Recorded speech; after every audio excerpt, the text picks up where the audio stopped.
First piece of wiring we're going to work on is going to be the pigtail from the battery that's going to be hanging outside the front of the truck. This little piece here, I think it's about 5 foot long, and it was already set up to be a pigtail at one point in time. It just needs a little work to it. The plastic piece that was on the end here got busted off. We're going to add some new heat shrink there, and we're going to put some new eyelets on it. I don't like how these look. They're a little rough. I think they're a little undersized.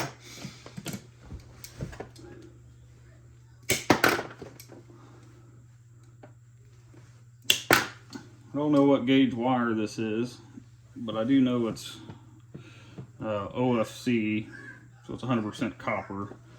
It doesn't have any of the aluminum in it. I'm guessing it's probably 4 gauge.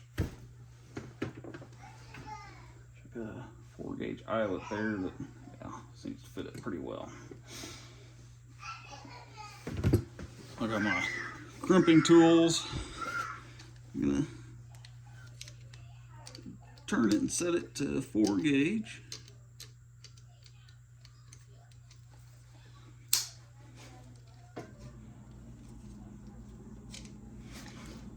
Which is right there.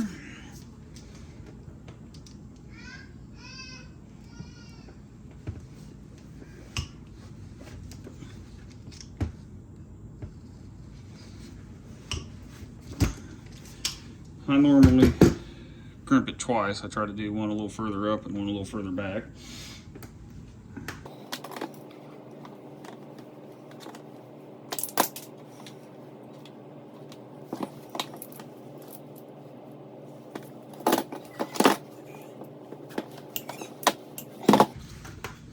Got some heat shrink to put over.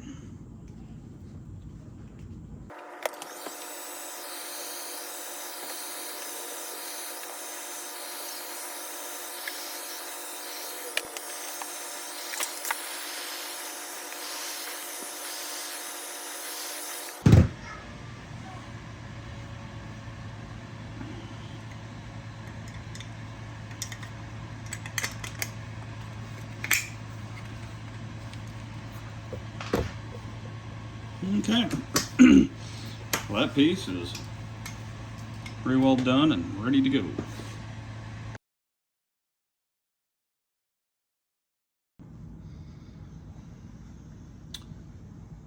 The next piece here is I got a 2000 watt inverter that I want to put the winch plug on so I can just connect it to the front when I need it. This is some 1-aught that came with the inverter. I really don't need the full length, and since this already has eyelets on it, I don't want to just cut it here and waste that good eyelet. So this is just a jumper cable for group 31 batteries. What I'm going to do is I already marked it, but I'm going to cut this to the length of a jumper for group 31. So if I need a new set of jumpers between 2 batteries, I got the perfect length already.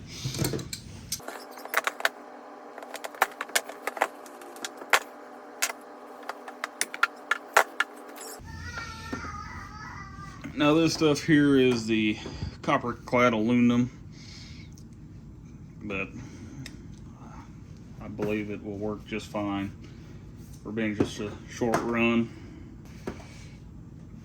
Like I said, this is 1-aught. I got my crimpers reset for 1-aught. Which I didn't see that pulled right off, so I'm gonna adjust these guys down and go to just standard 1 gauge.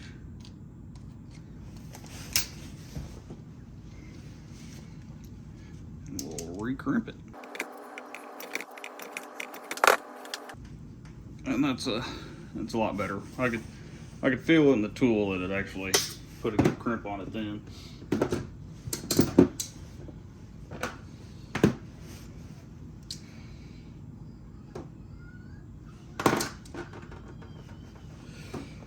They make a special tool for cutting the insulation off these big cables. I don't have one. Occasionally if you go too deep, you'll get a He'll cut a few of the strands, but for what I'm doing, I'm not worried about it.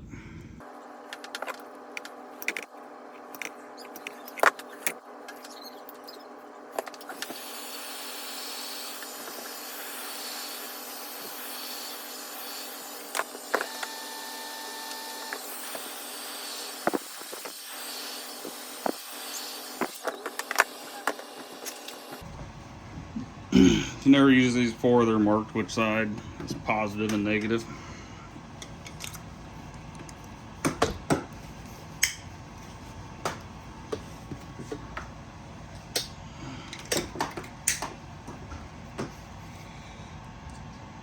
So there we go. That one's done.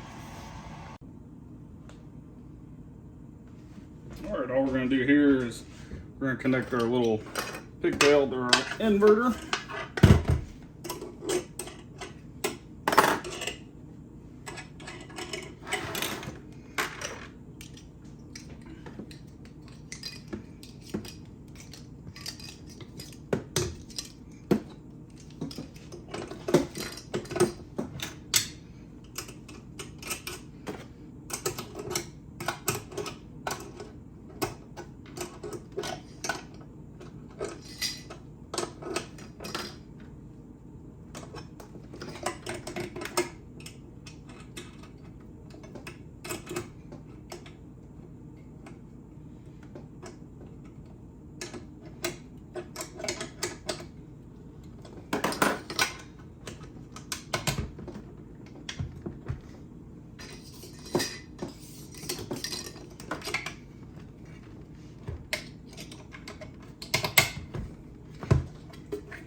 The next part of this project is I bought a new set of jumper cables to keep in my pickup.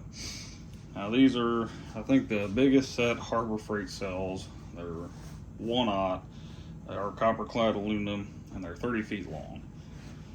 A lot of people are going to say don't waste your money on cheap jumper cables. I somewhat agree. I do have a much heavier duty set that I built that I can do another video on another time.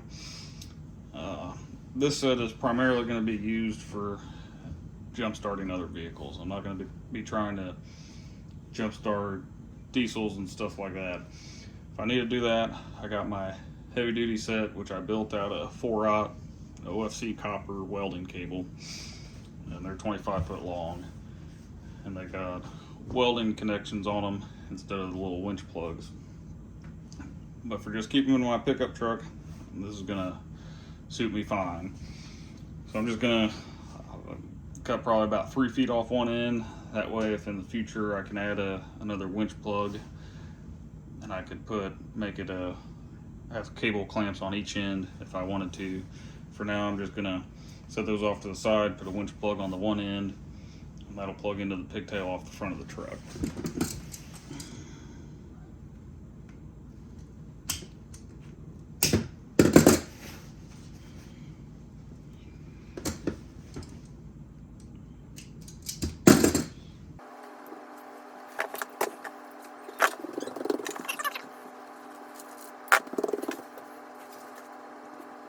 You can see I cut that one a little long. I'm gonna go off the camera here and trim a little bit of that over the trash can.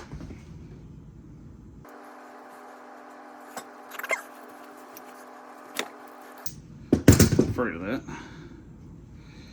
Didn't seem like it really crimped too well.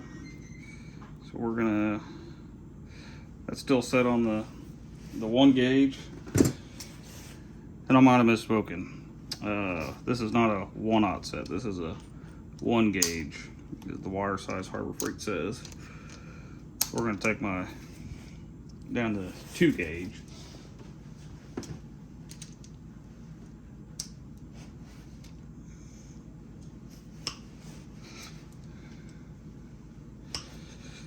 And I think part of the problem we're having with this wire not clamping with the gauge it says is, I'll get it real quick.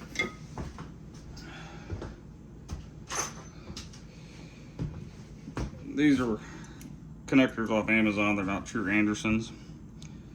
Hopefully you can see that. The good ones, the wall thickness is quite a bit thicker than this. So I think the thinner ones, that's why we're having the problem with the crimping.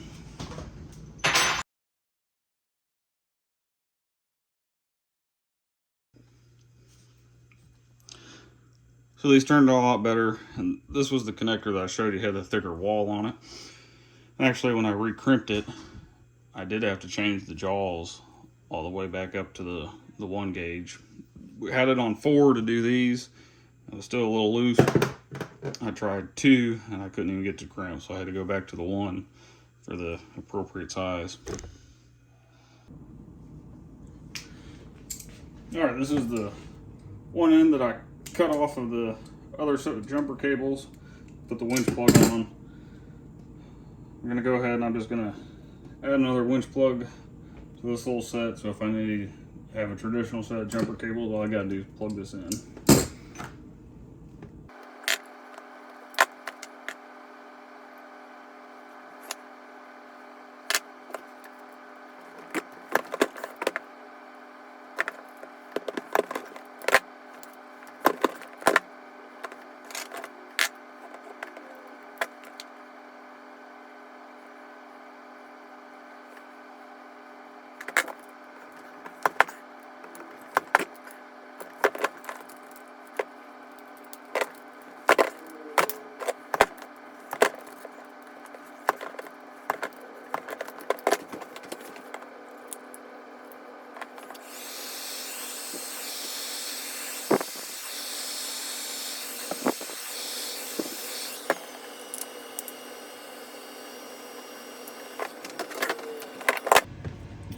Here's what I was talking about. This is the set we made.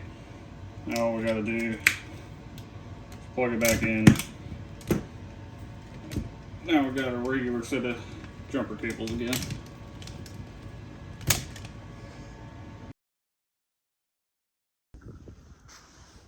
Alright, next up we're gonna work on is adding the winch plug to my winch here. First things I want to start with is, might be hard to tell, but this grounding stud here, where the eyelet bolts on, is kind of, I think it actually broke. So I'm going to try to correct that. Problem is I don't have a 90-degree eyelet anywhere, and this doesn't, there's not enough room.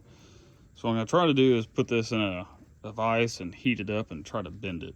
So we'll see how that goes.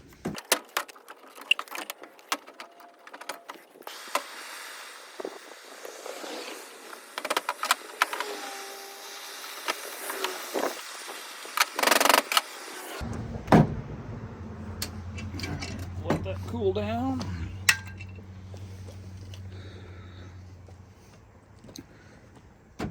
So you can also bolt these plugs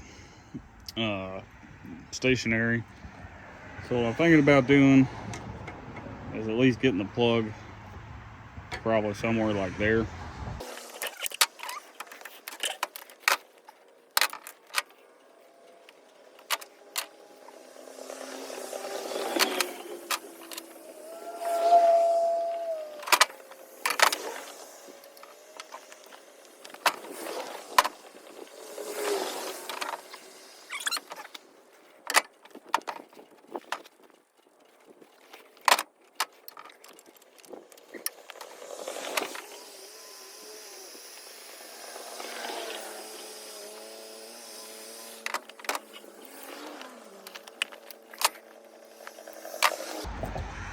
Well, I guess it didn't bust the connector, but I definitely don't like how that was like that. Yeah, I can't tell if maybe it cracked up at the top, or that just might be the way it is. Regardless, we're going to redo it.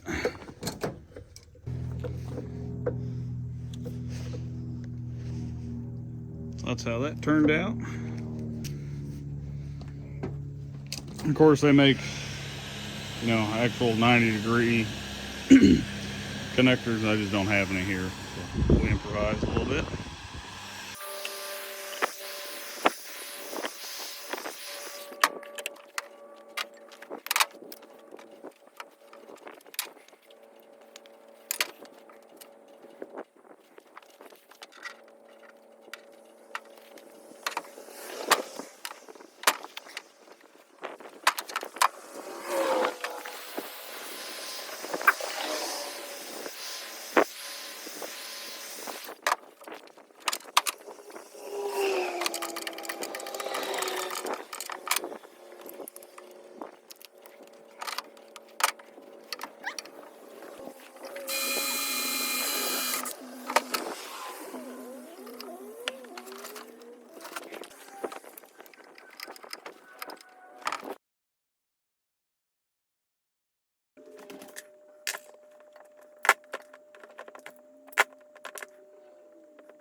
Alright, so here's kind of a little video of the reason I put the winch plug on. I have almost everything here that I have hooked up to it. I am missing one winch, but it's another winch and a receiver mount. It's a Ramsey QM9000. I keep that with my gooseneck trailer in my other truck. So I don't have that's not here with me right now, so it's not in the video, but it does have the same winch plug as all this. So this set here, the reason I just made this extender is when I put this in the back of my pickup and the receiver hitch, I can run the cables from here to the pigtail in front of the truck. I also have a little utility trailer and on a tilt bed that I have a receiver mount in the front, so if I need to winch up a lawnmower or whatever onto that trailer, this is long enough to reach from the front of the trailer to the front of the truck. Here's my 2000 watt inverter. Again, I just put the winch plug on the front so I can run it off the front of the truck. Or on my other truck, if I need to have a little power, I can do that. Of course, here's just a set of jumper cables that we built for my pickup. All right, back to the battery. I just got a deep cycle battery with that winch plug on it. I have a clevis that fits around the receiver hitch mount here. So if I got to take the winch in the woods or anything, I can chain it to a tree. So that's why I put the plug on the battery. I do that probably half the time I use the winch. So that's going to be nice for that. I'll try to get another little video of the other winch and the setup I got out there. That truck, it has probably 20 foot of cable attached to the batteries, and that's also the truck that I have the big jumper cables built for. So next time I'm out there, I'll get a video of that. Thanks for watching.